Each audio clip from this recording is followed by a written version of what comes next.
ฮะมึงมาจ่อปืนใส่กูงี้เหรอ พี่มวยตำรวจเพลิงดักเนี่ยเจตี จ่อปืน คือมันโตร ฮะจ่อทำไมกูจ่อเหรอ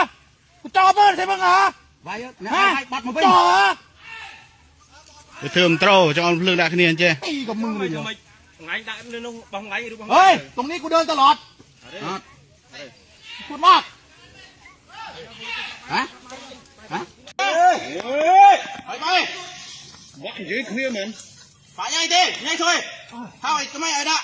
เราดีเดินตลอด เบอร์มันเอาดักตอนเราวิ่ง มันเร่อ มันเริ่มดัก มันเร่ออย่างนั้นก็มันเร่อ จอมีจอใหญ่กรมเลย อะไร จงเรียนต้องเรียนหันรอบใจเด้ง ดักเคลียร์พอหน่อย ตั้งแต่ รู้ครับผู้กองโอ้ยมันบริยอมลือแล้วครับใส่ว่าจ้าไม่มีประโยชน์นะครับโอ้ยมันกลางสุดแล้วครับ นัดเทียมเลยตรงนั้นเอามีแสดงต่อทีเลย โคตรแรกครับกลางแล้วมันตีตะปูใส่แล้วมันเหลี่ยวก็มาขึ้นผมก็ต้องเอาค้อนตีตะปูมันออกตีมือมันจังหน่อย อะไรปวดมึงเดินชื่อบอกมันเช่นนั้น นะครับมีอาวุธเบิร์ดปืนกลมันกระบอกนึงมัน6-7 คน เดี๋ยวต้องดักที่เลยนึงชวนเด็ดเลยนะ เฮ้ยจะมาใส่มาเจนยังไงจะตีมือ เอาได้ดิฮะ ตีมือนะ ไป วัดยืดเคลียร์เหมือน ฝ่ายใหญ่ดิใหญ่ช่วยเข้าอีกก็ไม่ไอ้ดะเราดีเดินตลอด เบอร์มันเอาดักตอนเราวิ่ง มันเร่อ มันเริ่มดัก มันเร่ออย่างนั้นก็มันเร่อ จอมีจอใหญ่กรมเลย อะไร จงเรียนหันรอบใจเด้ง ดักเคลียร์พอหน่อย มีตัวใหญ่เคลียร์กรมตอน ไป นี้ บ้างเฮ้ยอะไร วิกินเดี๋ยววิกินทอดทอดทอดเถอะ ทอดยังทอดอยากทอดอะไรมึงทอดไปไอ้ตรวจน้ำเท่าเบียดหมานี่ตัดทิ้งนี่ขโมยเลือดมึงตัดนะโอ้ย หมดบ้านเล่าไปด้วย เที่ยรวดน้ำเขาใหญ่ดูโอ้เท่านี้มวย หมดทนตัวแล้วดักไปนอนในบ้านไหนอดนิด เอาไปอะไรบ้าดาวดำมันสวยเว้ยเดี๋ยวจะบอก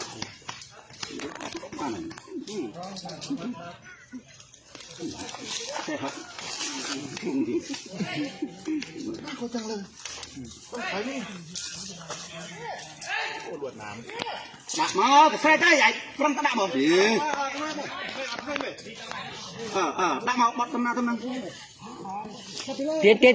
Chia tăng ai đó nè. เตี้ยตั้งวะ Chia tăng bộ ai đó nè vinh vậy.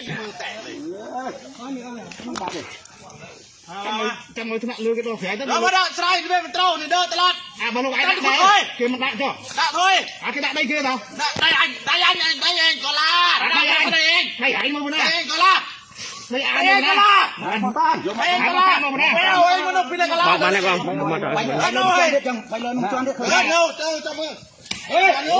นิ้วจะเก่าสินเข้ามาดิกลัวมึงเหรอ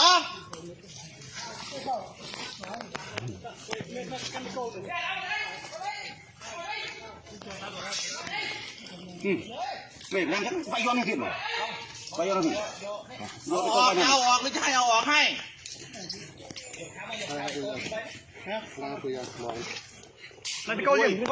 Nè, để cô nó không bé tôi. การก็เลือสิยออะไร ไปนั่นให้ผิด เฮ้ยมึงตีใส่ที่กูตีมือนะกูบอกเลยเอาทิ้งกระบังเอาทิ้งกระบัง ครับทักทายสำบายดีเส้นเก่าเส้นเคยเด้อพ่อแม่พี่น้องลุงป้าเอาว่าจะเป็นทางลาวแล้วก็ทั้งพังไทยเฮาเป็นไดคือแบบล่าสุดนี่ไปเห็นของด้านทหารของสองประเทศเนาะก็คือทหารทั้งประเทศไทยแล้วก็ทหารทั้งประเทศกัมพูชีคือกัมพูชานั่นแหละได้ปะทะอารมณ์กันก็คือในระหว่างการเดินทางนี่แหละเพราะว่าทางด้านกัมพูชีนั่นเอาเหล็กลวดแม่นบ่เอาเหล็กลวดมาตันทางของทหารไทยที่เคยเลาะยามก็คือเลาะตะเวนนั่นแหละแต่ว่าทีนี้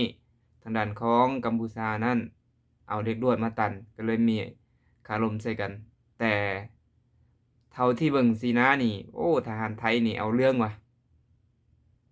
ทหารไทยเนี่ยเอาเรื่องขนาดทำที่เบิ่งคือแบบเขียดแค้นนะคือแบบน่าจะแค้นแห้งละจะแค้นนัก แบบอยากใส่หั่นนะตามที่เราเบิ่งหั่นนะแต่ว่ามันเกิดจากหยังคือแบบบ่สามารถใส่กันได้นะก็ได้แต่ส่ำนั้นก็ได้แต่เถียง แต่ทางด้านกัมพูชาเขาก็บ่ยอมคือแบบจะเอาเหล็กลวดมาใส่อย่างเดียวทางด้านทหารไทยนี่ก็เอาคอนติดึงออกมาเนาะก็ล่าสุดนี่เห็นบอกว่าทางด้านทหารของพี่น้องไทยเฮาก็คือได้เสียค่าอีกแม่นบ่เป็นรายที่7อันนี้ก็คือเฮ็ดให้ทหารของไทยนี่แค้นที่สุดตอนนี้นะแค้นที่สุดก็คือ ถ้าเกิดว่าเป็นระเบิดของด้านกัมพูชานี่ก็คือเขาเอิ้นว่าอิหยังเขาเอิ้นว่าลอกกัดเด้แบบนี้แม่นบ่ก็คือแบบมักไปวางระเบิด แล้วคนที่ไปเขาจะเข้ากับบ่ฮู้เนาะก็คือแบบไปเลื่อนล่าไปเลาะตระเวนทั่วไปอีกอย่างก็เห็นว่าออกข่าวนั่นที่ว่าทหารไทยถูกโดนระเบิดอันแม่นบ่อนที่ว่าเคยตระเวนมาก่อนแต่อาจบ่มีระเบิดแม่นบ่ประมาณนี้ แต่เป็นหยังคือไปเฮ็ดใส่กันแบบนั้น คือล่าสุดเห็น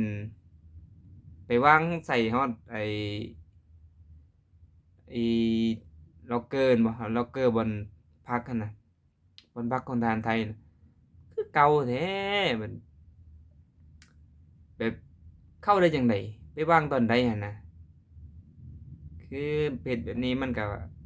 บ่อยากสวยงามเนาะเพราะว่าเฮ็ดให้เสียหายหลายอย่าง